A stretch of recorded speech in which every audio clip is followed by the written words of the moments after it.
So welcome everyone to this afternoon's session. My name is Dr. Michelle Maloney. I'm one of the co-founders and directors of the New Economy Network Australia. And I'm very delighted to welcome you all to what is in effect day 4 of Wellbeing Economy Week, and probably the early kickoff to our full NENA conference, which actually starts tomorrow. Today's session's being recorded, and I'm really delighted to be joined by some remarkable speakers, and I'll introduce them in a moment. I'm just going to share screen and acknowledge country and begin our proceedings.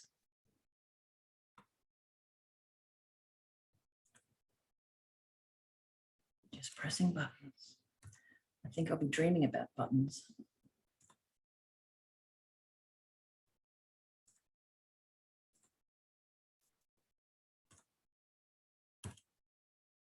Okay, so welcome to what started as a 3-day conference and then got so overloaded with joyfulness it expanded into a full week. Growing a Wellbeing Economy for Australia, the annual conference and now week hosted by NENA, the New Economy Network Australia. Many of you would have seen this photo many times. I'd like for all of you perhaps to take a moment to reflect where you live, where you're from. I'm a non-Indigenous person, privileged to be living on the traditional lands of the Yagara and Turrbal peoples here in North Brisbane. I'd like to acknowledge the elders past, present and emerging, and the remarkable civilizational culture and governance system that cared for country and cared for each other since time immemorial. I always like to acknowledge the ongoing impacts of the colonisation of this continent by the British, and the work that NENA and my other organisations do to try, in our humble way, to contribute to the decolonising of our hearts and minds and processes. I'd like for you all to have a think about where you live, and if you want to pop in the chat whose country you're on, and acknowledge those folks and the plants and the animals that you're lucky enough to share the world with, that would be lovely. So today we have an almost 90-minute session. We're going to do a brief introduction of Doughnut Economics and the Greenprints approach, which is the underpinning scaffolding for Regen Brisbane. And I am joined today with some amazing thinkers and speakers, so I'm really delighted to introduce them. I'll let them all introduce themselves more formally, but with us today we have Adjunct Associate Professor Mary Graham from the University of Queensland, also from the Waka Waka and Kombu-Meri peoples. Marcus FOTH, Professor Marcus FOTH, is in the QUT Design Lab and is my partner in crime within NENA Brisbane Hub and also Regen Brisbane. Together we are muddling through working out what it is we're doing together. And Marcus will be the on-ground coordinator of our conference over the next 3 days, and I will be the Zoom DJ handling the multiple sessions. Last and definitely not least, the amazing Delwyn JONES, who I was privileged to be introduced to many months ago this year, who I see as one of the world's leading experts on remarkable, complicated things like life cycle benefit analysis. And the equally wonderful Mary Lou Kelly, the CEO of Greentag International, a really remarkable person because she works with manufacturers all around the world, is a really leading thinker on sustainability for businesses, and has some wonderful insights into the kinds of things that bring many of us together around caring for country and including the business community in that discussion. So with your permission, I'm going to kick off first. I don't normally chair a session I speak in as well, but it's just the way we are this week. It's all very busy, but I'm really delighted to be able to introduce to you a little bit about Regen Brisbane, some of the work that's been going on around the world on Doughnut Economics and the Greenprints approach and how it's helping us provide the beginnings of a structure, particularly for folks of the kind of Western cultural background, to think about where we start in trying to create anything that could be remotely regenerative. So I might ask my fellow speakers to keep an eye on my time. I have 20 minutes or 19 minutes starting from now, and then I'll be very happy to hand over to Mary Graham, then to Marcus FOTH, and then to Delwyn JONES. So Regen Brisbane. I'm going to tell you a little bit about the story so far. And then, as I mentioned, I've got a few slides just to remind folks, if you're already familiar with Doughnut Economics, about the core principles, where these ideas have come from and what the Doughnut Economy Action Lab, or DEAL, is doing around the world. I'll then give a little more time to run you through why we've developed within the Australian Earth Laws Alliance, the Greenprints approach. I'll then come back to Regen Brisbane, show a few maps to get us thinking very differently than just economics about where we start when we're trying to be regenerative. And there might be 1 or 2 minutes for any questions for me, and then I'll be delighted to hand over to Mary Graham. So Regen Brisbane, if anyone on this call like Kira or James would like to put in the URL for Regen Brisbane, the web page on the NENA website, that would be lovely. I meant to do it, but I forgot. My apologies. Regen Brisbane began earlier this year, where we had a wonderful kickoff event on the 29th and 30th of July, actually at the same venue we're using this weekend for the QUT hosted conference for NENA's annual gathering. Why are we having a Regen Brisbane effort? Well, the key catalysts and inspiration were twofold. Number one, we saw last year during lockdown, Kai Lofgren from Small Giants, Willow Berzin from the Coalition of Everyone, and many other groups forged together to create something called Regen Melbourne. They brought many, many people together to think about not only how they would recover from the pandemic, but how they might work together on new initiatives to make the city more regenerative and sustainable. And Regen Melbourne has been using the Doughnut Economy framework to kick off its discussions. And I'll talk in a minute when I talk about Doughnut Economics about the city's framework that Regen Melbourne have been using. What's really terrific is that Regen Melbourne inspired many of us to think about how we were already working at the local level and how we might join up with others around Australia, not just for Doughnut Economics, but to find really, I guess, exciting new ways to stimulate old conversations about beyond sustainability and how we can live here forever whilst responding to the many impending pressures such as climate change. So a bunch of us got together, we hosted our first event. I do urge you, if you're at all interested, to watch the 4 hours of recordings. It's an expanded version of our mini prezos today. We had Will Steffen talking about planetary boundaries. We had Mary Graham and Yin Paradis talking about decolonising and the relationist ethos and how we can use and support the use of First Nations wisdom and knowledge in this continent to guide what we get up to.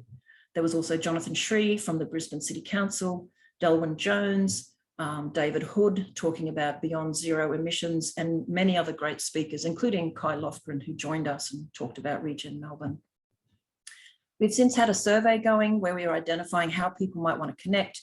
We've been doing a bunch of research to start developing actions and events for next year, which I'll come back to at the end. So, Doughnut Economics. I'm sure many of you are familiar with this concept, but I wanted to just introduce both the core elements of what's been going on. I've been watching Doughnut Economics and the activities that people have been connecting to it for many years. So for those who are not familiar, Kate Raworth, basically a remarkable and wonderful economist working for Oxfam at the time, saw the planetary boundaries concept, and I meant to have a slide for it, developed by our own wondrous Will Steffen, but also many other amazing scientists connected to the Stockholm Institute, developed planetary boundaries, the idea that for the first time, Western scientists could try to articulate what the 9 boundaries were, or the safe operating space for humanity, as they called it. And you can see them on this outer layer, the ecological ceiling. So these 9 boundaries that, particularly in the latter half of the 20th century, modern science, NASA, space exploration has been able to look back at planet Earth and understand or try to articulate what keeps our system alive. Don't have time to go into a lot of the details. We have some really fantastic workshop material from Will Steffen from previous planetary boundary workshops within the ALA space. What Kate Raworth did was draw inside planetary boundaries and say, well, how do people fit within here? How do we ensure that everyone has a social foundation and fair access to the kinds of things they need to live? And that's the 12 boundaries, or the 12 parameters of the donut, meaning how can people have a social foundation within the 9 planetary boundaries? So I won't talk too much about the inner workings of Doughnut Economics, but what's refreshing and wonderful, and if you've not heard Kate Raworth talk, definitely Google her. There's a lot of material featuring Kate on the YouTube channel. And actually we had her speak at the 2017 NENA conference as well. 7 Ways to Think Like a 21st Century Economist was her 2017 book, which outlined the donut and what it was all about. For many of us, it makes complete sense. And for those of us who've understood steady state economics, which emerged with Herman Daly since 1972, and the efforts of ecological economists around the world, we know that people have been pushing to challenge the growth paradigm for a very long time. Kate Raworth has succeeded, I think, where many other movements have not had so much exposure, because she's taken this wonderful diagram and made it very appropriate for the 21st century. So I'll just quickly run through these 7 ways to think. She says, change the goal from being 20th century and being focused on GDP and growth, or the growth of material economies, to the donut, living within our boundaries and understanding that the planet is the ultimate provider of all of our resources. The second one is all about seeing the big picture. She critiques neoclassical economics as focusing on this self-contained market, which is completely separate in reality through the analysis of neoclassical economics from anything to do with the biophysical world. Herman Daly once compared it to, if you were a vet and you were examining the function of the stomach of a cow, but you had no idea of where the food came from and where it went to. That's what he likened neoclassical economics to, the constant provision and supply and demand of goods without ever factoring in where it comes from, where it goes to, and its impacts. And as we know, neoclassical economics renders the beauty of the natural world to something called externalities, and it's extremely, extremely unuseful and destructive. Kate Raworth suggests instead an embedded economy, seeing economic activities within the living world. None of this is new to folks like myself and others who've been working on sustainability for decades, even the old ideas of nested sustainability. This is what this is about. She also talks about some different ideas, challenging this idea of the rational economic man and really nurturing the truth of a human nature, which is the diversity of people, and that we are socially adaptable humans and that economics is just a construct. She talks about getting savvy with systems, the dynamic complexity of systems rather than the mechanical nature of all the old diagrams and stories inside the old economic system. I like her idea also about designing to distribute, not just, as she's got there, growth will even it up. Again, the idea of make lots of money and trickle down wealth will help, but making things from the beginning distributive by design. The 6th principle is about creating to regenerate, challenging the notion that let's just grow and then we'll clean up the mess we've made, to let's make it regenerative by design. And then the final thought, which is actually critiqued quite a lot, is her idea that we should be agnostic about growth. The old system is growth addicted, we should be growth agnostic. I like the ideas that Richard Dennis and others say, really we should be caring about growth. We want the growth of education systems and health systems and support for co-housing and innovative ways to support our communities. What we don't want is this endless growth, material growth, consumption, caught up in an elite structured and economic system that benefits a very small minority of people. So they're the core principles that underpin some of these ideas, and depending on your own thinking, some of this is absolutely where you've been for a very long time, or some of it is genuinely provocative and interesting or new. I won't go through these because it's actually the simple response to those changes of how we should do things, these principles of practice. What I wanted to mainly introduce folks to, if you weren't familiar, is when the doughnut economy concept first came out, it was very popular, but in the last 2 years, it's gone a little bit galactic, meaning lots and lots of people are now connecting with doughnut economics, and it's a really fantastic trend. Last year, the Doughnut Economy Action Lab was putting together a vast amount of material to help people do something useful with these core concepts. I'll come back to this downscaling the donut and the city portraits, but this slide, the Doughnut Economics Action Lab, which you can find on the website, it's all about practically applying the concepts of doughnut economics. And they've got their own modes of thinking and their own ways of strategizing. supporting people who want to engage with donut economic thinking and forge new ways in their own jurisdictions or communities or countries. So if you haven't seen it, even if you Google downscaling the donut or creating city portraits, you'll see a lot of material. And this is the good link to what Regen Melbourne have been up to. Regen Melbourne and Regen Sydney are using this donut city portrait image with their own city in the background to show folks that they're starting to connect with different ideas like donut economics in their regenerative approach. They've got a multi-level perspectives. It's a really nice, if you go into it, it's actually really a nice framework for how they're trying to make some of this change, but I don't have time today. So the 4 key things that the Doughnut Economy Action Lab is encouraging cities to think about are these 4 lenses of the city portrait. What would it mean for the people of the city to thrive? That's what they call the local social lens. What would it mean for the city to thrive within its natural habitat?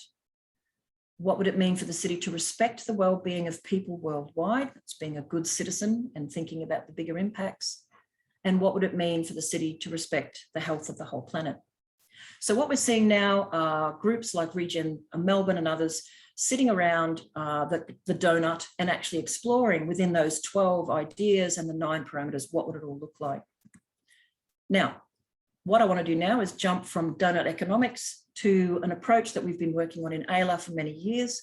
I developed this sort of basic step-by-step stuff back in 2015 when I was unfortunate enough to be in cancer treatment. And even in my little blog about the creation of Greenprints, it's what happens when a very busy brain gets trapped in a body that can't do much for 8 months. You think and you think and you pull together and you synthesize lots of groovy things. Greenprints is a really practical way that I've been building, and I've now been working with many, many people for the last couple of years, building up an Aussie-based way of bringing the donut in, but bringing in lots and lots of other things too. So I'm going to give you a quick run through because we're experimenting with Regen Brisbane and using the Greenprints approach as the scaffolding for the work we get up to. And I'll tell you a bit about it before I then recap on what we're doing next with Regen Brisbane. So for those who don't know, my other hat is the co-founder and convener of the Australian Earth Laws Alliance. AILA was forged in 2012 by a group of non-Indigenous environmental lawyers deeply concerned about the role that the law and their own profession was playing in destroying the living world. From this notion of shifting from a human-centered and hierarchical way of thinking about the world to returning to what all humans once understood, and many continued to understand, this idea that we are all part of an interconnected web of life, and that we really have no moral right to exist and more than anything else on this planet. But more than that, we have a moral and loving obligation to care for place and to care for each other and to care for the living world. This is the essence of what AILA is all about. And what's really interesting is, for those who don't know, it was my love of this earth-centered governance, broadening it out from the law, that actually forged the creation of NENA itself. AILA has been auspicing the launch of NENA for the last couple of years until NENA got on its feet, and it's now its own entity, but it's still deeply connected to what we say beyond sustainability and beyond the donut. This is the Greenprints version of the donut. And what you might see, the difference is it's not just about a safe operating space for humanity. It's actually about living space for the whole Earth community. And I hope you like that diagram as much as I do, because it's got our plants and animals. It's Aussie animals, we made it. But what we popped in just as a provocation to get people thinking differently. How am I going for time, Marcus? Sorry, I had to unmute myself. I think you're still okay. It's now Okay. 1:24. We're a little bit behind. Yeah, okay. I'll be wrapping up in maybe 5 to 8 minutes. I just saw your face pop up. I thought that might be your subtle way of... I just finished my lunch. Perfect timing. Perfect timing for the beautiful image. So this is a nice way to connect Doughnut Economics with Greenprints. We only put this together this year to explain to folks that we think the donut is extremely useful, but it doesn't tell the whole story. As you would have seen from the previous image, Doughnut Economics is very human-centered, and it starts with social foundations, which are very important, of course, because humans are the dominant agents on the planet at the moment. But what we wanted to highlight was that we must be thinking about ourselves as this broader community of life, And even when you're thinking about economics, or especially, you should be thinking about place, the bioregion or the catchment or the local ecosystem you live within. And we use the framing of caring for country, not to appropriate Indigenous thinking, but to respect the fact that the foundations of this continent have been cared for and managed by First Peoples since time immemorial.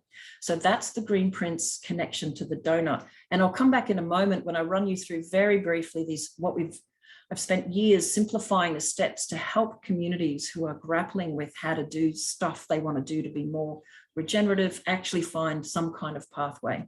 But I'll come back to where the donut fits into that pathway for us. So the Greenprints vision, the broad version, is in having regenerative human societies that thrive within ecological limits and support the living world. This is the banner that I got an artist to create for us because it's very beautiful. A thriving place. The Greenprints idea is obviously just a cheap take on the blueprints idea. We have the capacity to socially construct how we impact on the living world. Nothing that human beings do is written in stone, except the whole fact of breathing in and out and eating. Everything else we do can be, in terms of our impact on the living world, considered, thought about, and altered if it's causing harm.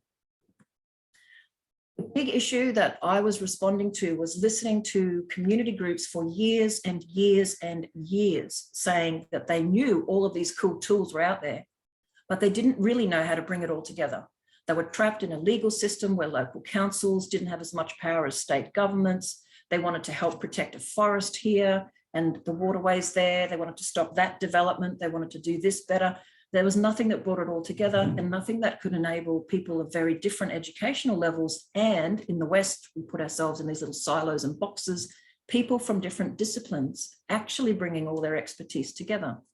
So Greenprints is just a humble way of bringing some of these really cool ideas that are already out there into a usable space for ordinary folks who are doing the hard yards of caring for country. So Greenprints is both a practical step-by-step approach to help people understand the big picture and the little small steps. But what we find is also very important, it's important to us for our own sanity, is it provides a way to bring all the cool stuff, all those other good concepts and ideas into a framework in the Australian context that might be useful to folks. So Greenprints is a process, but it's also an output. It's a pathfinder because it offers these steps that I'm going to run you through in a moment, but it's also an output because it focuses on community created and locally place-based created holistic scenarios. And it also connects with very deep essence of community-based governance, which can be taken to be quite radical, or it can be taken to be small steps in the right direction, depending on how you enable and engage with it. I won't talk too much to this slide, but there's been a lot of thought put into the Greenprints approach. It actually turns both the Western worldview and the economic goals and our legal and governance system and our political power base on its head. So this is more than just economics. We are really looking at the law and governance, the flawed system in Australia that was inherited by the British, that has seen very high up, far away legal structures and corporate entities control local places. And really the work that Mary Graham will talk about and the work that I do with Mary on the relationist ethos, I don't claim the relationist ethos, we're working on a book to explore what the relationist ethos of Aboriginal philosophy can look like for non-Indigenous societies. Some of that has been informing this, the thinking around how do we change, not just the day-to-day, but the big picture systems over time. So now I'm wrapping up. Just going to show you the simple steps. They look deceptively simple, but we wanted to make it communicatable to school students. We're working with some schools, as well as folks from all different kinds of backgrounds, professions, and interests. So the big question we're always getting from people is, are we there yet? How do we actually know if we've achieved what we want to achieve? Sustainability is not meant to be an endless process of trying to get it right. We actually should be, at this point in 21st century humanity in the West, understanding what ecological health looks like and how we transform specific things to get there in a place. But we don't have that. Our governance, our legal system, the Western way of doing is not focusing on an ecologically healthy benchmark for a place or even the nation. It's all about economic growth. So Greenprints offers a pathway for those who are interested to create ecocentric governance. It's a bit deeper, perhaps not everyone loves it, but it's definitely integrating ecological health and sustainable economies. We often joke that it's the sturdy steps through the sometimes swampy stuff of sustainability. And yes, it's deliberately silly because this stuff can be mentally exhausting, and we want to make sure people understand that there is a way through the swamp, there is a way through the murky options, there is an end game. And here are the steps. To think differently for Westerners is to integrate everything from not being human-centered, so being earth-centered, to engaging with the sovereignty of First Nations peoples, to rethinking our notions of modernity and time, to decolonizing, to really thinking differently about our place in the world. It connects a little bit to ideas like the donut in terms of challenging growth and focusing on, regenerative processes, but it's really the biggest stuff that people like Mary Graham talk about. How do you build a civilizational culture? How do you build a non-barbaric way of being as a human and as a human society? That step is much deeper than just economics. We also argue, based on ideas like Elinor Ostrom's Nobel Prize winning notion that if you're going to manage the commons, the first thing you've got to do is set some boundaries and work within them. We suggest people think about what their ecological boundaries are for the thinking exercise of how do we live in a place, make it regenerative and live here forever. And then one of the most beautiful parts is going crazy and actually connecting with place and understanding the ecological foundations in the earth community that live in a place.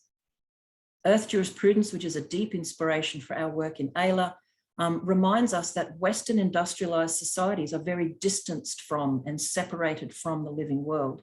It's not just about seeing humans first. We literally have no idea where we live, what the creeks are that are near us, the type of soils, the bees, the plants, the birds. Most people in cities, most people in Australia, I would suggest, are disconnected from the realities of where they live, where their food comes from, where their waste goes to. So I won't go through the rest in any detail, but just to say these core steps are all underpinned by very important things. The human activities, past, present, is a really large chunk, and it's the last thing that I'll talk in any depth about. I'm definitely getting over time, I think. We do have to ask ourselves, once we put a boundary around a place and try to work out what we've been up to, what's been going on, what we've lost, what we do, are we in overshoot? Most cities are absolutely in overshoot. What do we do about that? How do we understand that? And then how do we develop not vague general strategies, but very specific scenarios for ecosystems, for catchments, for the whole bioregion? If we've cleared, as we have done in the Brigalow Belt bioregion, 90% of all of the original vegetation, surely that's a pretty obvious place to start thinking about how we can transform our economic life to fit within and to restore the living world in that bioregion. If there are sub-regions or catchment areas that have been cleared phenomenally for cattle, and we think as a community, through this thinking differently, through rethinking our democracy and governance, that perhaps we should rearrange our economy, then that's where the scenarios are very powerful. And no one's doing these for community-wide spaces. Scenario planning is typically inside businesses and organisations.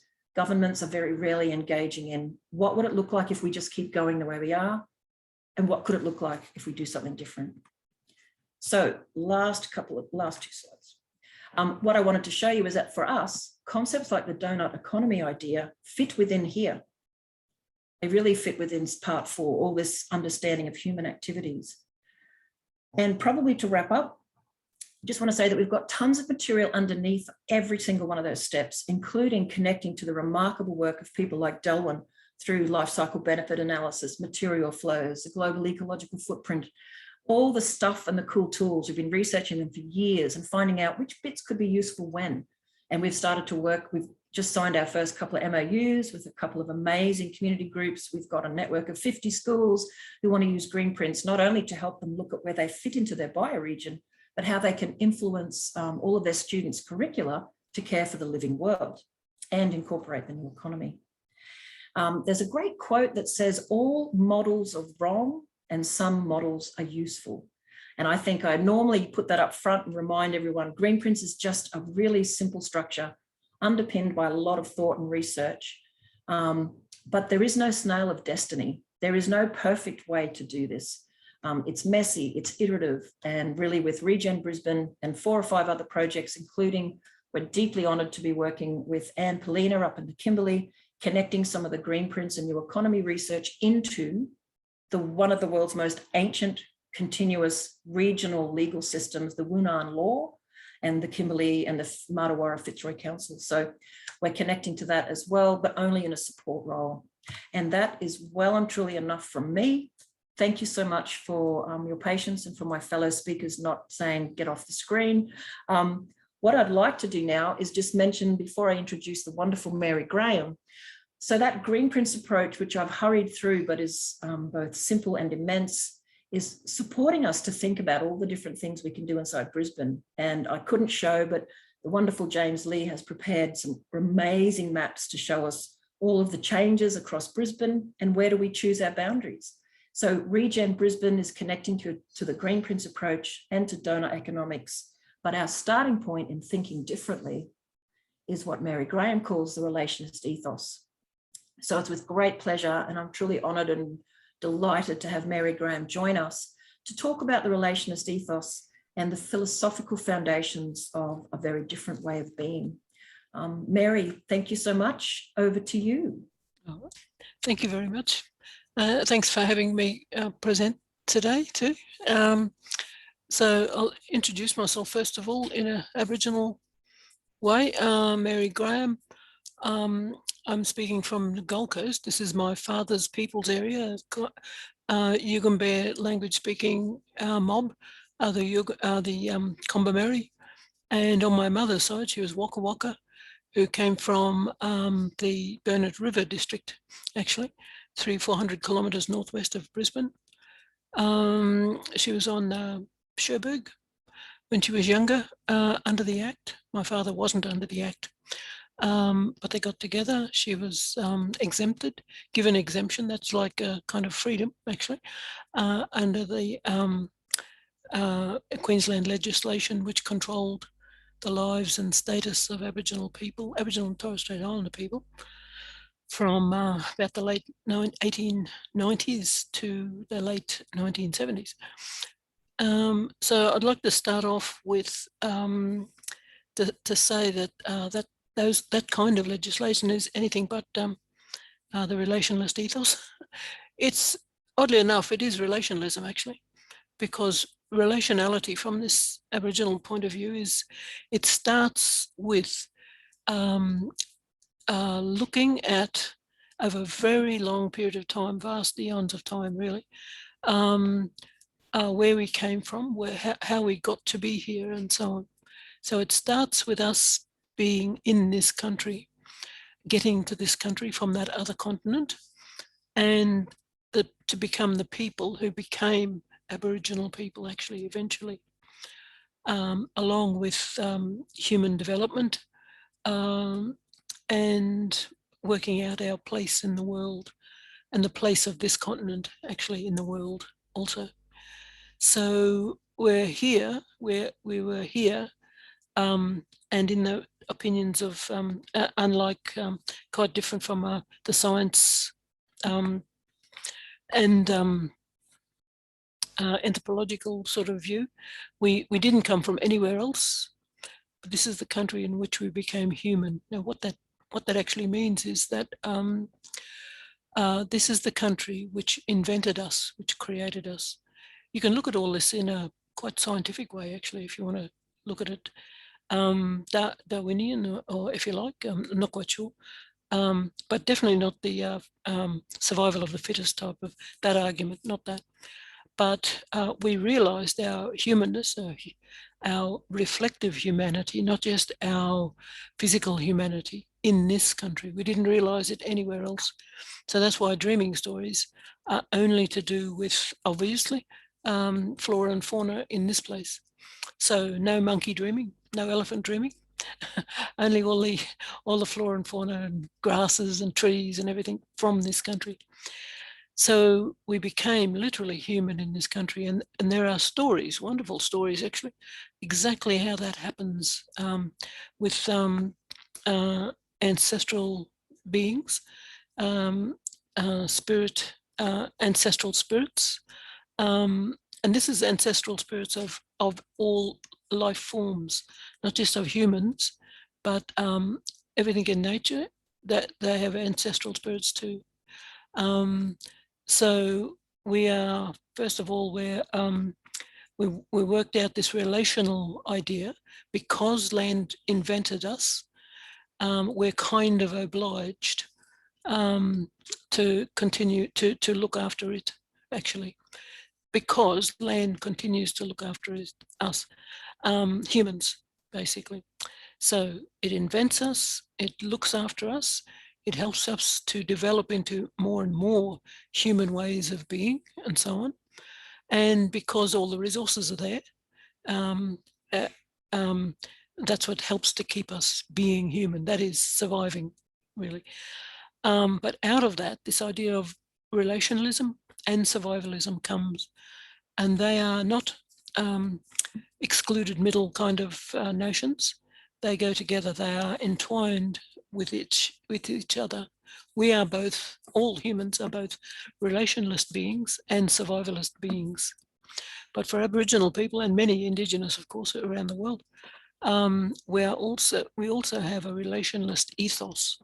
That is a philosophy of life that says that we are in connection, in relation to something outside of the self, outside of the human self.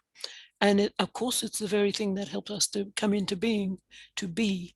So two relationships: the relationship between people and land, the relationship between peoples. And the one between peoples is always contingent on the one between people and land. So in other words, the way of viewing land becomes a template for the relationship between people. So environment is a self-regulating system. It is a system that is, what do you call it? Forget this word now, but it's like a self-regulating system. It's a word used in chemistry, actually, that I always, it's in equilibrium with itself. Is it autopoiesis? Oh, I think so. It could be that too. I can never yeah. say that word. Yeah. But it's autopoiesis or something. Yes. Yeah. Something like that. It can withstand all sorts of challenges. Just imagine the Titanic, you know. Jenna's just saying steady state. Steady state, that's it. Thank you, Marcus. My memory's going away from me. A steady state system. So it can withstand, and it's used in chemistry, but you can see this whole relationship with land in that same way. So just imagine the Titanic being hit by, what was it, an iceberg or something, or ran into an iceberg. In the steady state system, it rights the ship, which is man-made, of course, it rights itself. But of course that didn't happen because the ship is a man-made thing. You know, obviously it's not a natural thing. So the idea is that Aboriginal people will have that kind of society, that kind of social and political ordering, which is self-regulatory and a steady state system. So obviously no hierarchy, a flat system. And humans are autonomous beings. And of course, everything in nature, they're autonomous too. So sometimes I give that idea about being, or like where we have personhood, but everything out there has personhood, everything in here, tiny things that you can't see probably. Like geckos have geckohood, you know, and what's the purpose of geckohood? It's to maintain their lives, their being as geckos, geckoness. So geckoness is in the world. It's in the world and with the world, and humans are like this too, are supposed to be like this. So it's not a survivalist of the fittest, you know, survival idea, but survivalism exists, of course. So you have to watch, obviously, in ancient times, what you eat. You got poisoned, you died, you got attacked by animals. Nowadays, you have to watch going across the road. don't get hit by a bus. And of course with COVID. So relationalism is everywhere, but a relationalist ethos is something much more serious. It's when crises happen, whether it's natural or man-made, wars and battles, people running away from, you know, revolutions and so on and so on. So some people, not everybody, but some people, but sometimes whole groups, whole countries and even states get the idea that the world is made up of, it's a jungle, and the whole world becomes a hostile environment. So you have to look after yourself first. Number one in the world, above and beyond everybody else. So I'm an individual personally, or as in a group, a collective, or a state, and my survival counts more than others. And you do everything in your power. That's a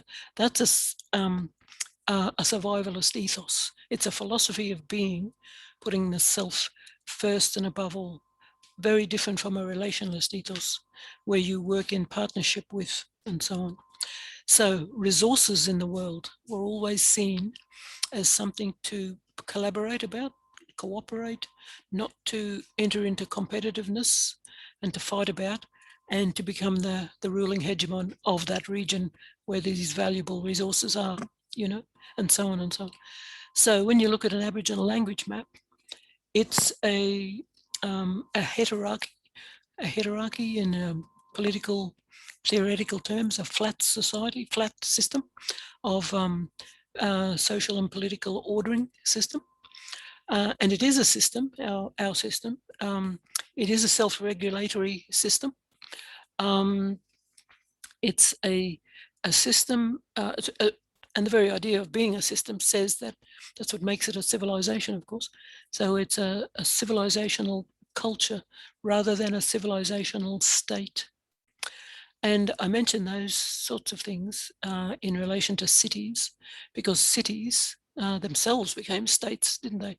You know, like a city-state idea, you know. Institutions now, like universities actually, in a sense, they're kind of mini city-state kind of ideas. And while they might have, say, ethics councils and things like that, but that's only to do with research and so on. Is it an ethical system that looks at how it actually behaves in the world, and how does it approach relationality with students, between staff, with other hierarchical official entities, the government and so on. What is its relational system like? For Aboriginal people in this old system here, it's flat, it's multipolar, so not hierarchical, not centralized, no regime of a federation of communities that dominate everybody else, anything like that. And the big rule, the really big rule for security and stability is not invading other people's country. And that's something that we didn't do ever. It's not even in dreaming stories. There's no idea. In fact, I'm looking for the meaning of invasion in Aboriginal language. I haven't found it yet, but it could be there. But there is every other word for fighting, for conflict, murder, killing, attack, surprise, you know, everything else to do with conflict, because we are endowed with an ego, an egotism. So of course we're going to be in conflict. And even if we are, we'll invent something to be in conflict about. You know, we're so ornery in a way, we're so contradictory. So the idea is allow conflict to have a place, but don't give it a central place. And the same thing with what we were talking about the other day, Marcus, sustainability, but don't have it standing on its own, and don't give it a central place. Give it a place, but have it countered by the relationalist ethos. Don't make it a central point, even climate change and so on. That's why I get a bit disturbed when I hear all the terrible stories about climate change, all the terrible things that are happening. And we know, we're looking at it on TV, and so on and so on. But it really is time to, I think, the opportunities are rising all the time to change this system, not just look after everything, but change because the governance system has to change first of all before we rush out and save things.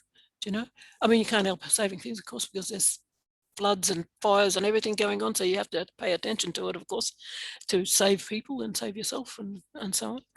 But changing this system of governance, that is even more important, because we have to do something right now, I do believe. One of the main things about the relationalist ethos is the four main attributes I like to talk about. Autonomy. We are all autonomous beings. Women are definitely autonomous. That's why they have to play a really valuable key role in governance. It should be a gendered governance, actually, because the other attribute is balance. So balance in all things. So autonomy and balance together. Place, the old I think, therefore I am. The Aboriginal equivalent is I am located, therefore I am. So what your place is, where your place is. And of course, for Aboriginal people, it's via mother and father. That's extremely important. And ethics, of course, doesn't seem to be an actual Aboriginal version word, example of ethics, but there is this general idea of the law, LAW, LORE, and that's used all the time. It's used in terms of the story or the genesis of particular things, like, for example, in nature. You might have heard about at least the story of the green ant dreaming or something.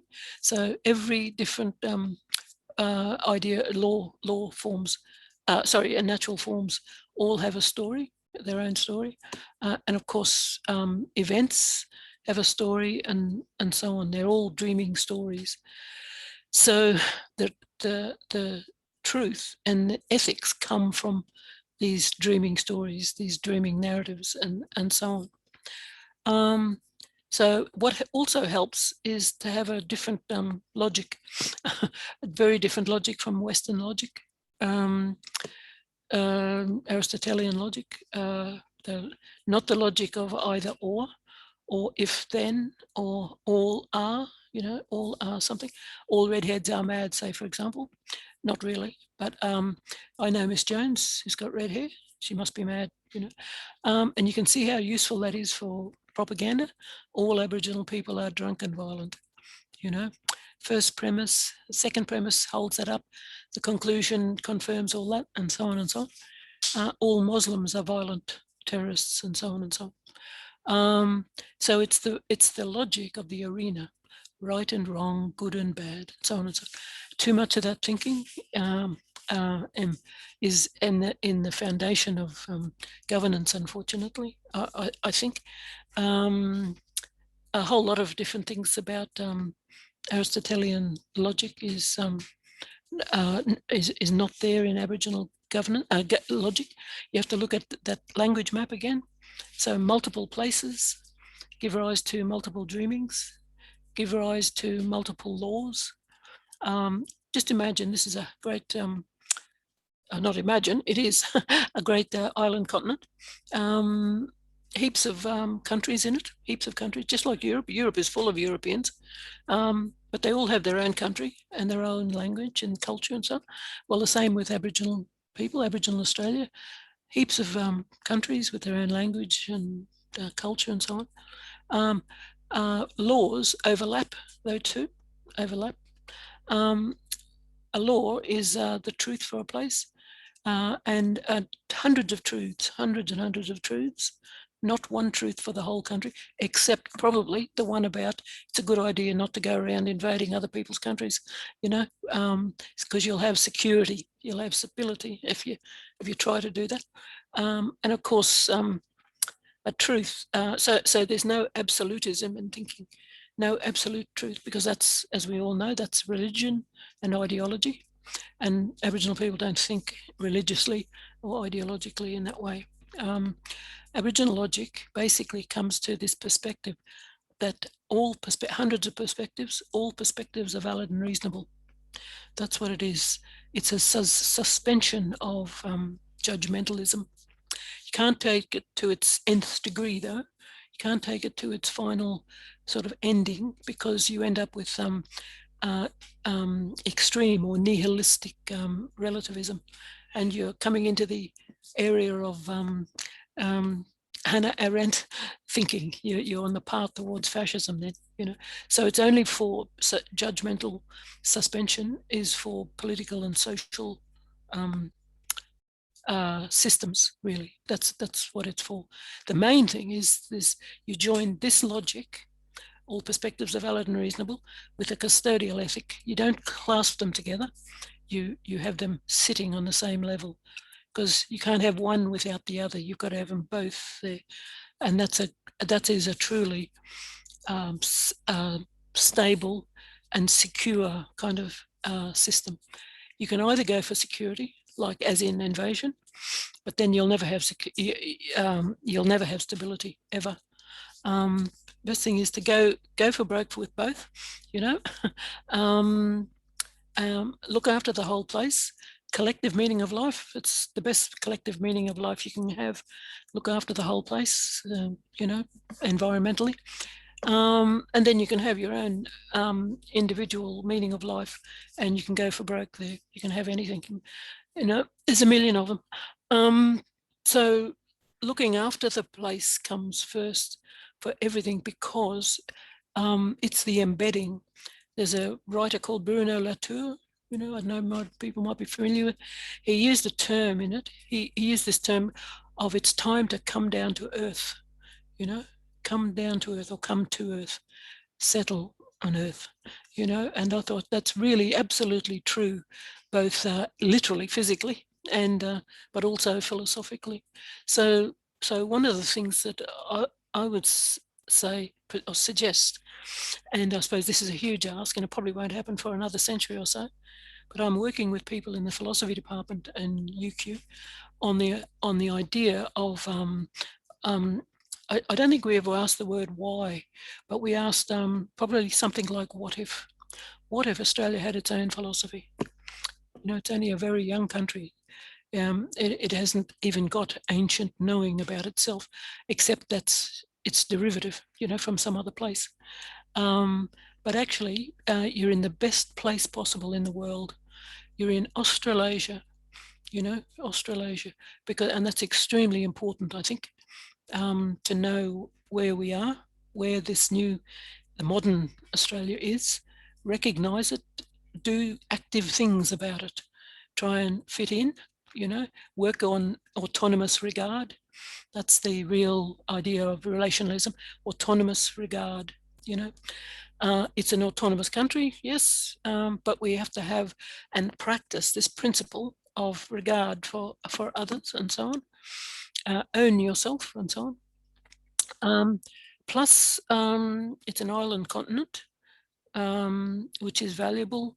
From our point of view, it's the having been in this country, you know, this continent for so long, you have to look at it as in fate, I suppose. This is the card hand that we were dealt, you know, especially when you're looking at the technology of things.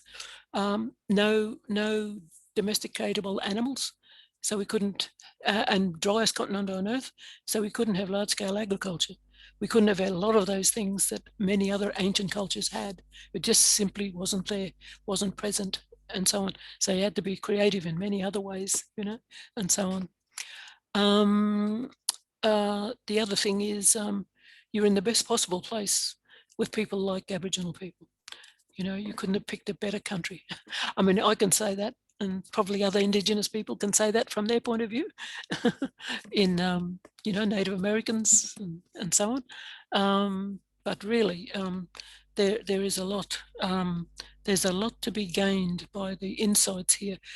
And the idea of having an Australian philosophy is that because there's this connection with other cultures, a whole lot of people from other cultures have come here, to try and work out how do you get on in the world?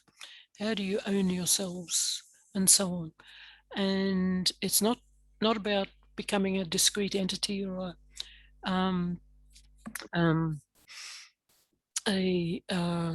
just an individual standing alone in a hostile world. No, it's about working on this relationalist idea towards this custodial ethic towards land, but also towards others. You could call it a sacralized ecological stewardship system. That's what we're meant to be as stewards of countries, that you know, and not be bowled over by conflict. So there's a whole lot of things in having a philosophy, an Australian philosophy. I think it's badly needed in schools. Philosophy in schools, the general idea of philosophy in schools, where it's Western philosophy, it's, you know, different kind of, there's a great choice, of course, among Asian philosophies, but especially Aboriginal ideas about land and so on. I better go. Anyway, I'm looking at the clock. The clock is just up here. Oh, no, don't go. So, we'd love to keep you so we can have some discussions in the time we have at the end. Perhaps we could invite everyone to give a sincere thank you to Mary for that remarkable overview of some of the amazing work she does. So whether you want to do a Daggy air clap, which is thank you. Press the button. So Thanks please a lot. yeah, thank you, and Mary. And I know that Mary and Marcus are working together on a couple of projects to do with relationist ethos and autonomous regard in the cityscape with the more human cityscape, yeah. Yeah, and Mary and I are also working on a book together on literally the future of governance in Australia. If you apply relationist ethos and earth-centeredness, what could that look like across many aspects of our So I'm looking forward to 2022. Yes. Bringing out even more of Mary's work. But if you want to find more about Mary's writings and lots of her videos, do have a little Google on YouTube and such. The Generative Songlines Australia website and Future Dreaming have lists of her materials. Yeah, papers. Anyway, so thank you so much, Mary. Don't go anywhere. I'll introduce our next speaker. Thank you. So I'm really pleased to bring up to the stage, our virtual stage, Professor Marcus FOTH, a wonderful supporter of the New Economy Network Australia since day one, a wonderful colleague in our NENA Brisbane hub, and also doing some truly fascinating work at QUT. So Marcus, let's talk about your reflections on Regen Brisbane, the relationist ethos, more than human cities, and beyond, all in about 12 and a half minutes. Thank you. That's a challenge, and it's even more a challenge to be following Mary, because that's fantastic presentation as always, and a lot of thought-provoking concepts that Mary's introducing that we are trying to then translate into some of our design practice.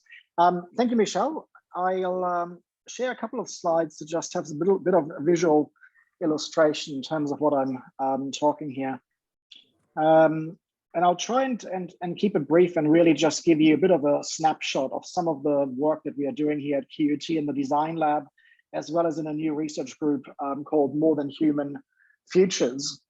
And it does have a couple of touch points, not just with the broader NENA community, but also specifically with Regen Brisbane, and also with some of the concepts that Mary's just alluded to, such as the secularized ecological stewardship that we are trying to translate into actual design methodologies, for instance, and how we translate the philosophy into practical approaches and methods in design. So to bring you maybe a bit of context onto the same page here, my original work has been on cities for a long time, and specifically at that intersection of the digital and the physical.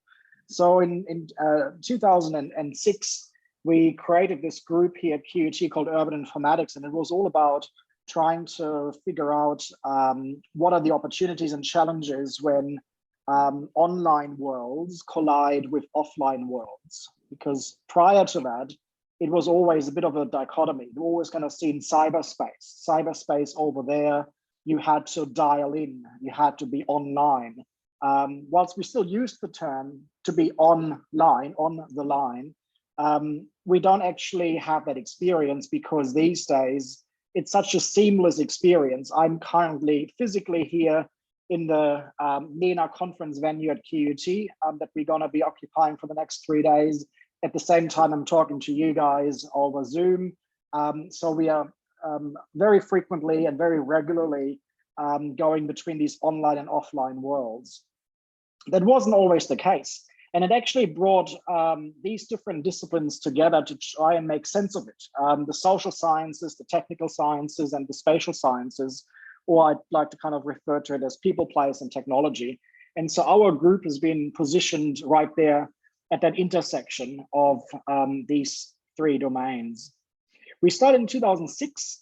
It was also quite a fortuitous and opportune moment, because it was right before the smart city kind of domain started to take off, and a lot of other research centers and industry and government investments started a little bit later, and the whole area really mushroomed with investments and new innovations coming out of this space. But it also produced a whole bunch of new challenges with regards to privacy concerns, surveillance, and other kinds of critiques that we are still grappling with. And so I'd like to maybe just look at one of them, which is, and this is probably illustrative of it, the urban versus the more wider holistic perspective on ecological relations. And so whilst we've been referring to our group as urban informatics, we have been quite conscious of the relationship, say, with rural, remote, and regional communities, but also with other kinds of factors and aspects that we have to take into account. So what we are currently doing in our work is focus on more than human futures, and I'll outline some of this in a little bit more detail, but that's actually only one facet of the program of research we do. We also have a big footprint in looking at data care and the ethics of data governance arrangements. We're looking into concerns around privacy, concerns around surveillance, concerns around sovereignty. And we have a program in digital inclusion. Right now, it's specifically funded to work with low-income families. That is a research grant that works Australia-wide. I'm currently looking after the Townsville node. And we have a footprint in blockchain technologies, where we're looking at agricultural technology applications and food supply chains. And all of this is embedded in the design lab here at QUT that has other kinds of programs and groups in architecture, in fashion, in design robotics, and other really cool projects. This is a bit of a starting point. A lot of the design interest focus on very low-level granularity. It's usually the user or the customer or the client or the individual. And so this op-ed piece that was published in 2017 already is really drawing attention to the problem that if you only focus on the individual and you point the finger at the citizen, the individual as the one that has to make responsible decisions. Do I use a recycled coffee cup? Do I pick up the plastic straw or not? We are actually conveniently ignoring the much bigger responsibility that is vested in systems of governance and systems of power that have a much bigger leveraging effect and impact potentially.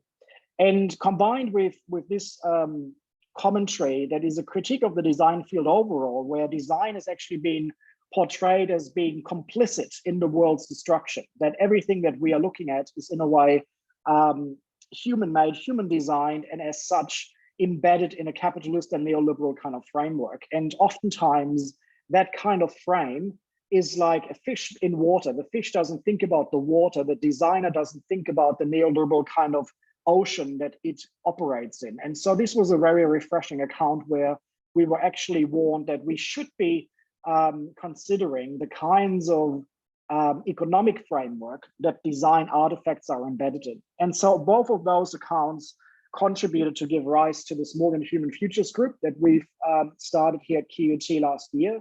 And I'll give you a couple of glimpses of kind of the types of things that we are working on, that we're interested in.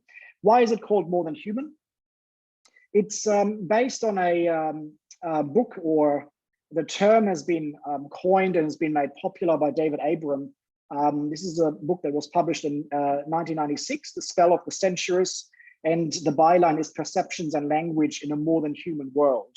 And Abram used that term to allude to the fact that humans are often portrayed in a conventional manner as the epicenter of our attention, of our perception, and we need to try and find ways to decenter the human and embrace a more holistic, a more ecological, perhaps a more planetary view that also considers planetary health and well-being. And so that then is also embedded in a larger array of scholarship. There's a whole bunch of terms that I won't go into, but you can see that over the years, the environmental humanities have actually dealt with this topic for quite some time in a very robust manner.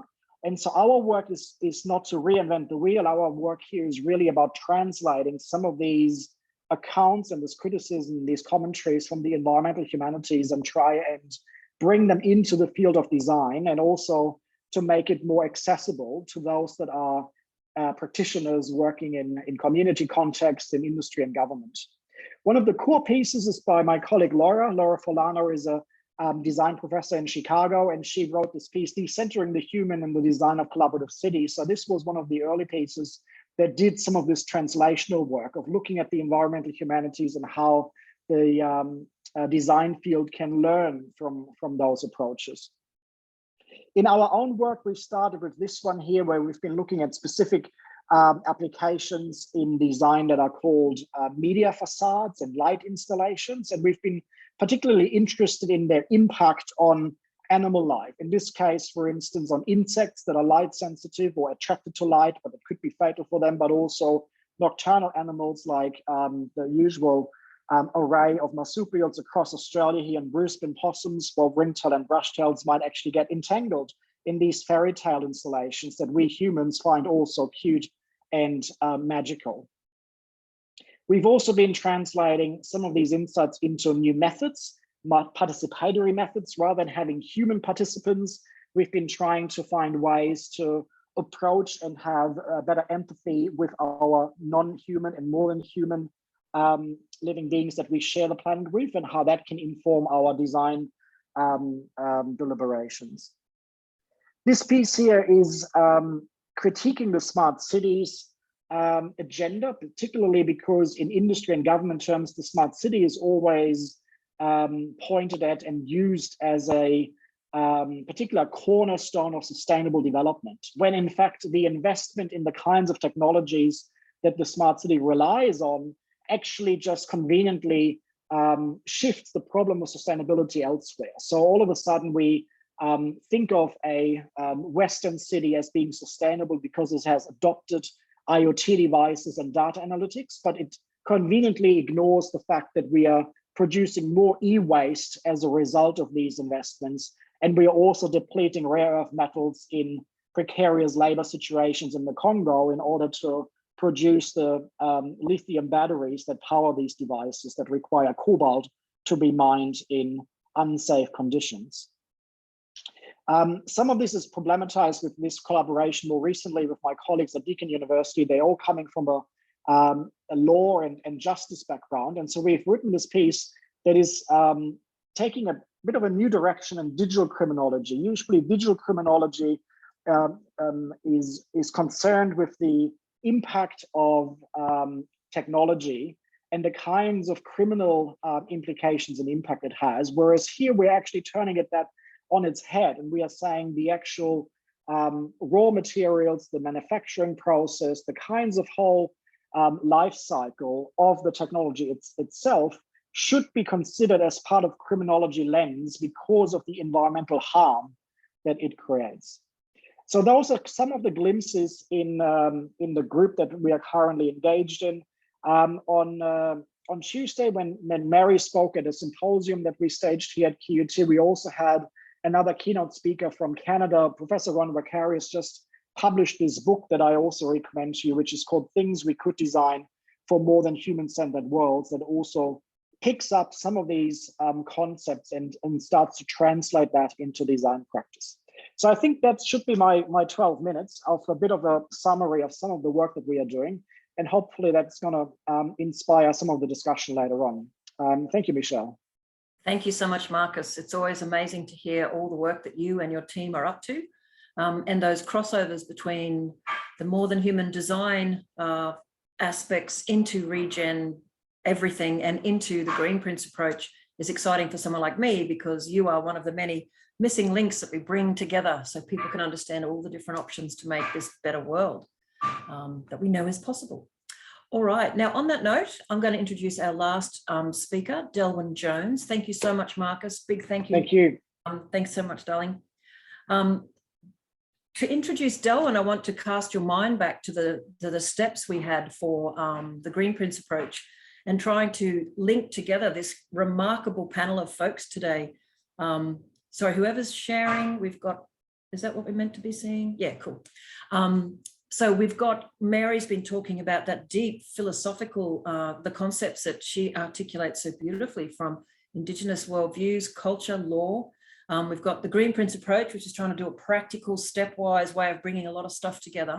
And then Mark is talking about the design aspects and how humanity has created a lot of these problems. We can work our way out.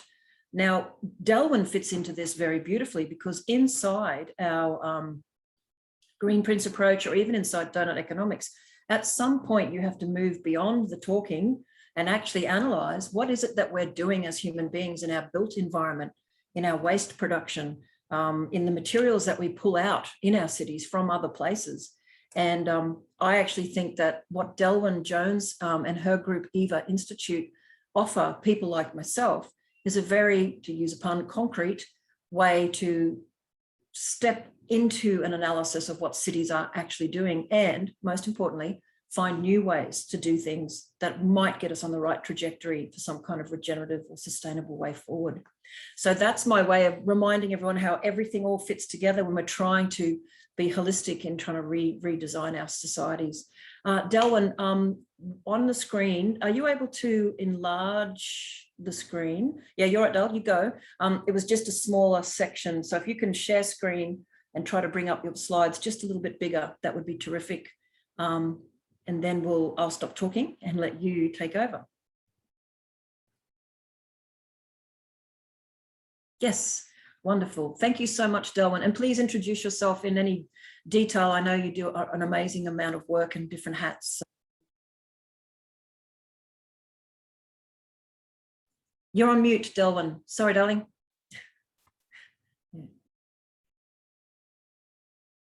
Can you unmute yourself? Because I don't think I can do it.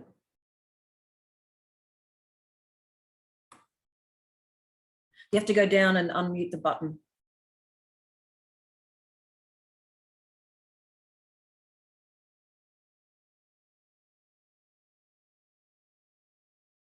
You're still on mute, though. I wish I could do it for you, but I can't. It's in the lower left corner. Yes. No, it's up the top of the second screen. Sorry. There you go. The wrong screen.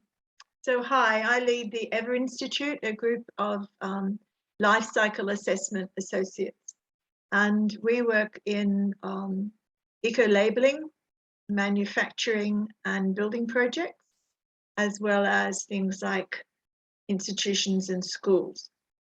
So we've been doing this since before 2010, and I started working on it at the Olympics in 1995, so about 30 odd years.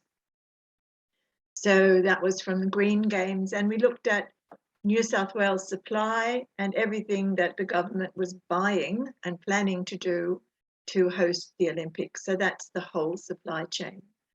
So New South Wales Supply is the largest purchaser in Australia. And so that was a lot of stuff. Every recurrent contract that they issued for a period of time underwent some life cycle analysis lens, and lots of questions were asked. So we've been in this game, this sustainability game, for about 35 years. And my question is, where's the traction? Who's doing what? when are we really going to make a difference? Because we've been talking about it for a very, very long time. So Doughnut Economics down the bottom, that's a summary of the kind of takeaways I get from it. And the mindset development that we've decided we're at is we need positive development. We need to be paying forward a lot of the good stuff that happens to us. And we need to be counting benefits, not just damages, because as the previous speakers have said, when you make individuals and businesses and institutions responsible for damages, there's a lot of blame shifting goes on. If you make them responsible for gains and benefits, then there's a lot of teaming and faming going on. And that's what we would like to see happen. A shift from counting just the damages to counting the benefits and gains. I'm sorry, I've been having trouble with my voice for about a month and having trouble getting into the doctors and getting the right medicine. So we've done a lot of world firsts based on where we started, which was in the green games, because we got a lot of leverage from the largest purchasers in Australia backing us and giving us data. And so that's what the Ever Institute has been doing. We've done the first environmental product declaration. We're an agent for freeware that most universities in Australia and most professionals use in life cycle assessment. We have a free Australasian database. So the Green Games data is now available to all the students in Australia. We did the world's first carbon positive build, which was with Professor Janice Birkeland, and it was on the ECA, a design at the ECA. We developed the first automated LCA, or my brother and I worked with people who did that, and that was stepping off the Green Games, and that happened at QUT with the CRC for Construction Innovation. We've done the world's first positive life cycle assessment, so I'll explain later how you do life cycle assessment. We did the first automated CAD life cycle assessment of the KPMG head offices in Rotterdam. We did the world's first positive life cycle assessment in environmental product declarations. We did the world's first Green Olympics, and we did the world's first eco-labeling. So we want to be in this place working on regeneration because we have a lot to offer, we believe, in helping you count. Because you can't manage what you can't count. So if we're looking at moving forward and generating solutions for regeneration, we need to be counting the gains, not just the losses. You're all familiar with these slides. The CO2 in the atmosphere has been rocketing lately, and we don't seem to be making a great deal of progress. I will go back. And these are the main sources of the GWP share, and the people responsible is us, because we're the ones who turn on the switches and make the decisions. So industry, power and heat, agriculture, forestry, buildings, transport, energy. That's where most of this particular set of problems is coming from. So this is how you do life cycle assessment. You draw a box around the planet, or a small part of the planet, or a small area of the planet, and you count what is in it. So for the whole planet, we have this much water, a little tiny blue ball. We have this much air, a little pink ball, and this is the size of the planet that we have. So the problem we have at the moment is our huge loss in biodiversity, our huge insecurity in our, I took these off. obviously not doing very well in taking off the transitions. So we have huge loss in biodiversity. We had huge losses in climate security, and we don't have the right methods, right metrics being used to count how to get out of the problems that we're in. Because doing less worse is not getting us very far in the last 35 years. I drew down here some of the metrics. We have a massive amount of energy flux that we don't use much of. The planet is finite and huge. We have a very small area that we live in, very small amount of air, and even less water. So that's a life cycle assessment of, or life cycle inventory of the planet that you just have a look at. So people ask, why count positive benefits? And we've been counting negative loss and damage for about 35 years. And it hasn't gotten us into accelerating gain and benefits. We've just been fighting over the bad bits. So rather than act like dinosaurs in love with each other and in denial and discussion and blame games, we need to be moving fast and behaving like owls. So why count the damages? You've got to count the damages. So you have to move to the benefits too. About 90% of the world's eco-labels and environmental declarations suffer from greenwash. One of the problems of only counting damages is that it's very bad business, and companies who have to declare their damages in order to sell their goods to government, which is most companies in the world these days, could be forgiven for trying to reduce the bad news in those damages. So that ends up being greenwash. So you end up having a lack of trust.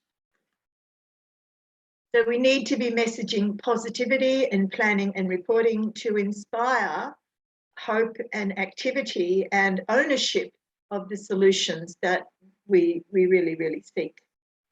So on policy, most of the environmental policies worldwide are around controlling burdens, loss and deficits rather than controlling benefits, gains and surpluses. And they are around the burdens, losses and deficits. That is because this is what we're counting, because we don't have scientific methodology to count the benefits, gains and surpluses. So this is what the Ever Institute has been doing in all its work since 2015. It took us about 12 years to get to the stage of being able to reliably count good stuff. And I'll just go through a few of the good bits and pieces at the end of the presentation. So at the moment, we have a negativity problem. So even all the food that we grow, all we can do in science is count the burdens associated with it in terms of life cycle analysis. We're excluding a lot of the metrics that we need, and we're very, very far-sighted counting damages over the next 100 years, when in reality, we all know we've got about a decade to make a difference. So counting damages that are over the horizon is obviously too late, far too late. So there are a lot of positivity solutions that we can count, and we just have to start doing it. So this is what the world's first carbon positive whole building design looks like in terms of a positive report. We looked at the retention of feedstock, the retention of minerals, the reliance on renewables, the reliance on renewable feedstock and matter, the renewability of water. I mean, it's not really rocket science, it's just we're not counting it. So we looked at climate breaking. That is the opposite of causing change in the climate, but that's actually slowing down. So that's drawing down and sequestering emissions. We looked at clean air sheds and health wellness. Now, this is really not rocket science. It's just that we're not doing it because it had such a damage focus. So we really do need, I believe, to change the focus if we're going to get the teamsmanship and the individual and wider ownership of the games we need to play to win the climate security and the regeneration that the world needs. This is what the world's first positive EPD looked like. It was a waste diverter for high rise. Again, we measured energy recovery, water recovery, fuel recovery, dust avoidance, healthy air shed, organic safe air, climate breaking, water clarification, ecotoxicity avoided, ecosystem recovery, habitat recovery. Again, not rocket science, but we had to invent the methods up here in Mount Tamborine to be able to do that, because no one else was doing it. We did engage, or we have engaged, CML master's students in the Netherlands, and that is the Centre for Life Cycle Assessment Development. And we asked them to study our method of benefit assessment, and they came up with this graphic representation of how you can put all the negative and all the positive on the one chart, and you can draw lines on it for carrying capacity, and you can say, well, this is regeneration and this is degeneration. And as I've listed here, there's a lot of damages below the line and the benefits are above the line.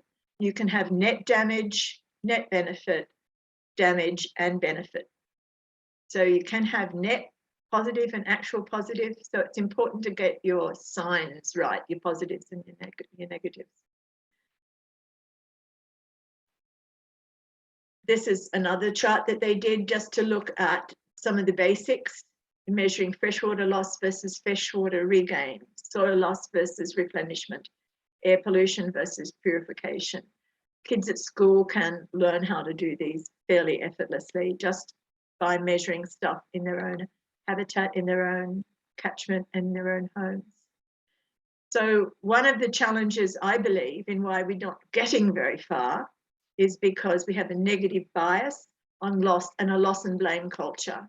And as a sporting nation, Australia, I guess, is well placed to say, well, we want to play a winning game. We're not doing that at the moment. So we need to change the rules and we need to be counting some of the gains. So here you can see the loss in habitat as you go from wilderness to the industry. Here's a whole lot of bad stuff that we're currently doing, and we're creating hopelessness. We have generational injustice locked in. We have the youth in a position of extinction rebellion. We have a lot of clients deniers. And I would argue that all of those are a product of having a negative bias. Our solutions, we need to have a positive reach, and we need a win and fame culture to engage and to inspire and to enable people to understand what they can do. We can't ignore the bad stuff. We have to count it, but we have to go beyond zero and count the good stuff, just to inspire people to know that, well, they don't really need to do more there because they're doing quite well there, but they've really got a hole here and they need to be doing quite well here. So this is the positive inspiration is around regeneration warriors, on becoming honourable ancestors, which a lot of grandparents like me would prefer to be. Climate breakers, people fighting for generational justice, care for wildlife, ecophilic cities. And this is a list of the good stuff. And here we would posit that it is very possible to increase the biodiversity when even from the losses now, where you have 90% loss in some of the wilderness ecospheres, and have refugia in a biophilic industrial urban space and in an industrial techo space, with things like green walls and roof gardens and avenues and planting for insects and animals, possums and the rest.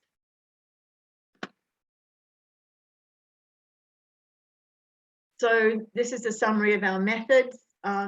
The degenerative analysis in life cycle analysis looks up at the bad stuff and it must decrease.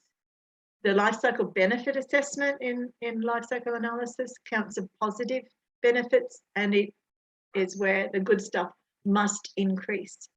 On the bad stuff side, the benchmark is we are at -1 planetary boundaries on climate and biodiversity. And on the plus side, we can rarely do better than the natural carrying capacity of pre-invasion day in Australia. But there are some situations where we may do slightly better. So this is one of our positive life cycle assessment sets of results for a cedar sales, which is a business in Brisbane, using cedar from Canada. I think I went through every cedar forest in the provinces in Canada that they ship from and tracked every single river that they went down, and it was rather inspiring.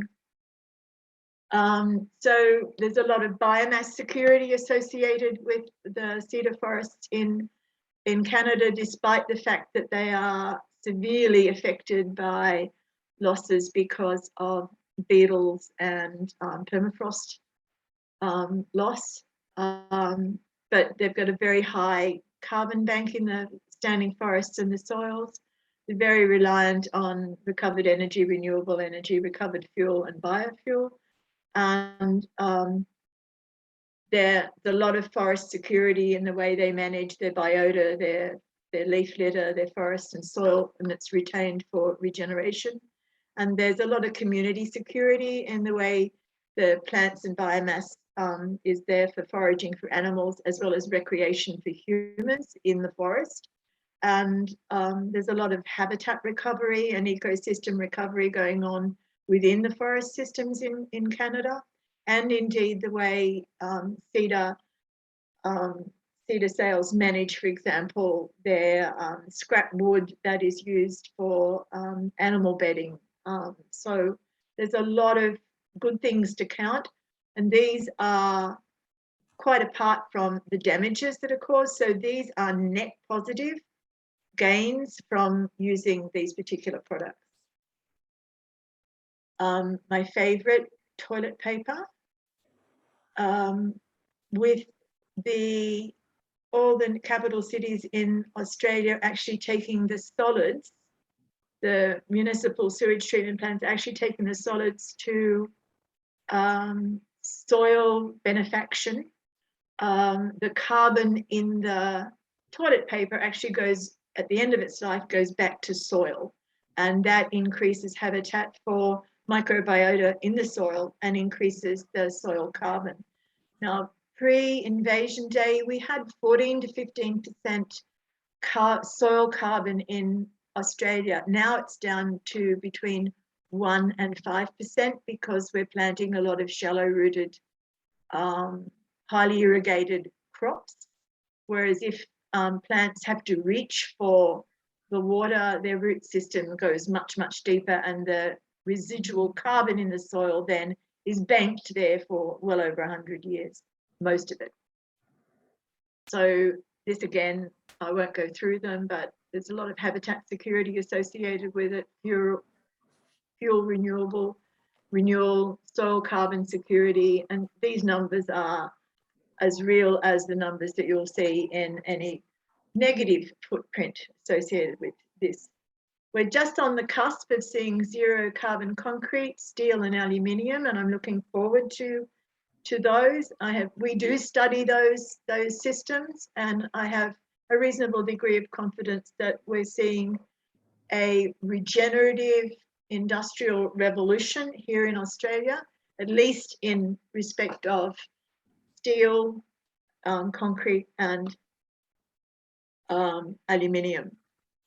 I don't know about the fossil fuel industry. I have severe limitations and worries about that. Our choice of whether we have positive, zero or negative carbon in the wood we use depends entirely on the supply chain, and we look at that. And so when you're buying something like wood, you have to be very, very careful you're not contributing to deforestation. So in wrapping up, the game to date, particularly in the fossil fuel related industries and conventional industries, has been dinosaurs in denial. and the deceit is widespread, but unfortunately there's a lot of self-belief in their own advertising, in the greenwash, so people don't necessarily see the lack of credibility. We need to wise up, we need to cut our losses and up our gains, and we need to accelerate out of a lot of the holes we're in. Some of that's technology, a lot of it's just plain common sense, and in many ways we're already doing it in some places, and we need to make heroes out of the people who are doing it. So thank you. Wonderful. Thank you so much, Delwyn. That was mind-blowing detail about very complex issues, but done in a way that gives us an overview. So I'm personally fascinated with this whole world of where for decades we've been analysing the damage, but not actually focusing on the positive gains and the things we can do. There's some really interesting correlations between this work and some of the ideas the Doughnut Economics groups are focusing on through biomimicry. We're going to have, excuse me, some discussions about that next year through Greenprints and the Regen Brisbane process, because some of it is greenwashing and some of it is genuinely awesome stuff. And there's so many intersections with design work and even, you know, ethical and moral relationships with plants and animals and what we really should be getting up to. So I know we're over time, and I apologize to everyone who couldn't stay on, but what I'd like to do is open it up probably just for 5 or 10 minutes, folks. We've got another conference session at 4, and it would be good to have a little bit of a break, but it's such a rich and wonderful group. This is the kind of thing that, you know, we spent 4 or 5 hours at the Regen Brisbane launch, covering discussions and exploring, and we're going to do a lot more of next year. Before we wrap up, I will put the link to Regen Brisbane into the chat box. So if you'd like to join the conversations, you don't have to be from Brisbane to connect with them. The in-person events we're planning for next year, we'll still have some Zoom presence, and a lot of our workshops that Greenprints will be running next year on particular elements, and we look forward to inviting all of our speakers back. Anyone can join. So does anyone have any questions? There's been a few comments in the chat, but I think everyone's been listening intently. And I should say, Mary, Marcus and Delwyn, lots of positive comments, people thanking you for your time and really grateful for this wonderful broad conversation. But does anyone have any questions for our speakers? We've got time. I'll actually spotlight our speakers so you can see them all again. And we are here. Otherwise, if your brain's going, oh my goodness, that was incredible, that's okay too. We have a tendency of doing that when all of us get together. That's what people think. What I'd love to ask is a quick question to Mary. Mary, thank you as always for, you know, sharing insights into the sort of underpinning philosophical structures. How do you feel when you hear some of us non-Indigenous folks talking about our efforts to change the 95% of the Australian population towards a relationist ethos? I mean, do you feel sometimes we're on the right track? Do you shake your head and think, oh my goodness, what are they up to? How do you think that some of us have some hope to move back towards something sensible with the living world? And you're on mute, Mary, just a reminder. Now, look, all I can say is you live in hope, eh? Whole country full of people who live in hope. Well, a lot of people who live in hope, I say. Yes. I want to say to Delwyn, I really appreciated that. Not that I understood all the technical kind of stuff of it, but the idea of not dwelling 100% of the time on the damage done. Do you know what I mean? Because it kind of forces us to be in that survivalist mode of thinking all the time, you know, and it doesn't, when it's like that, it doesn't help really.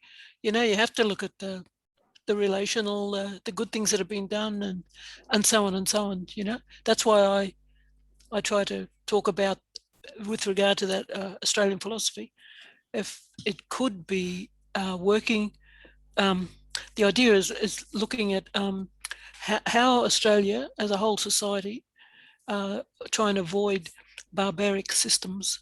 Now that could be social and political, technical, you know, any kind of thing that is damaging or takes away people's hope and so on. You know, so anyway, I just want to say I appreciate that, you know, that approach. of yours. Thank you, Mary. Mm. There's a good question here from Emily. I've just lost it again. Emily is asking, I'm a town planner and my partner is a mechanical engineer. We're both constantly amazed at how much ESG, or ecologically sustainable development as a framework, how it actually does a worse job even in the long run, although it's seen as best standard for industry. How would you recommend we bring back accountability besides lobbying governments and bodies to make change at a regulatory level, and without looking like we're bringing down what the public see as good green solutions?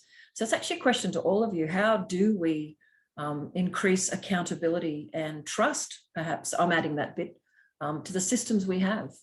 And Delwyn, you might like to start, and then I might turn to Mary and Marcus. Oh, you're on mute, Dol. You need your other screen, remember? Okay. Okay. Quickly, incentivize gains and benefits and tax damages, and yeah, so just using the stick is not getting us anywhere, so we need carrots. And to have carrots, you need to be able to count the good stuff. So that would be it in a nutshell. Nobody likes to be told what to do, and science has been doing a great job of telling people what to do for a very long time, not getting anywhere. What do you think, Mary, in terms of accountability and trust, in terms of society efforts to do good things? Well, I guess I always come back to governance.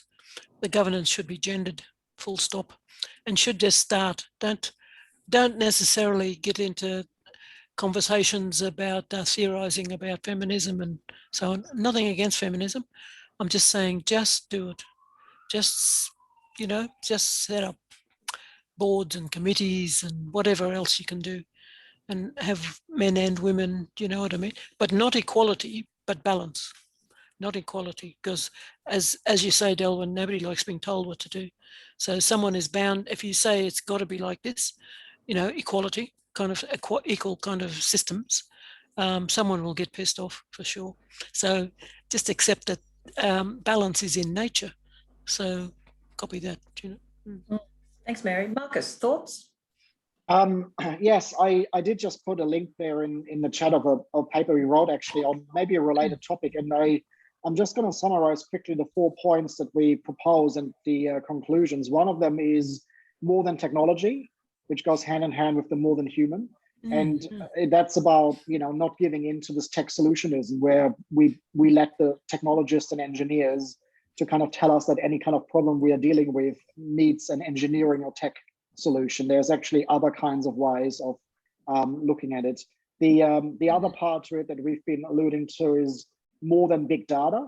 So a lot of the focus right now is on big data will solve everything. We need to engage in data science and data analytics, but the kind of data that then gets paid attention to and processed is usually of a quantitative type, when a lot of the qualitative side falls by the wayside. Yes. And so what we've been advocating is the notion of thick data.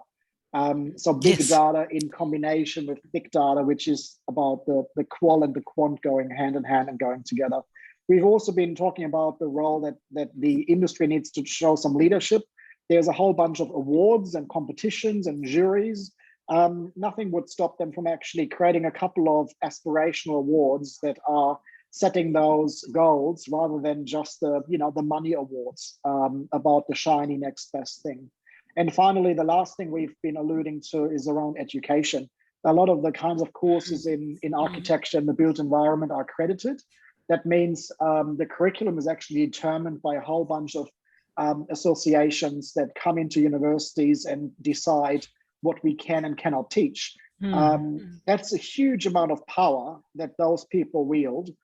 It would be great if those people would finally get off their backside and tell the kinds of course leaders that these are the things that should be taught in universities, because around here at QUT, for instance, it's always the excuse that people are saying, sorry, our degree program is accredited, it can't be touched.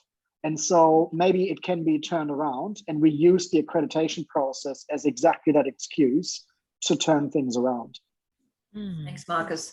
And although I'm facilitator, I'm now going to put my speaker hat back on and say, as someone who's allegedly was once a lawyer, but now interested in governance above all things, actually designed the Greenprints approach so that it's got two simultaneous goals: one, to help people connect to country and rethink and transform human civilization, but also to actually rearrange our governance, our participation, and who has power. Because power sticks, exactly as Delwyn says, you know, we reward this, we reward that. But at the moment, the Australian political, legal, and economic system is dominated by elites with money. That's right. Over the legislative process, the regulatory process.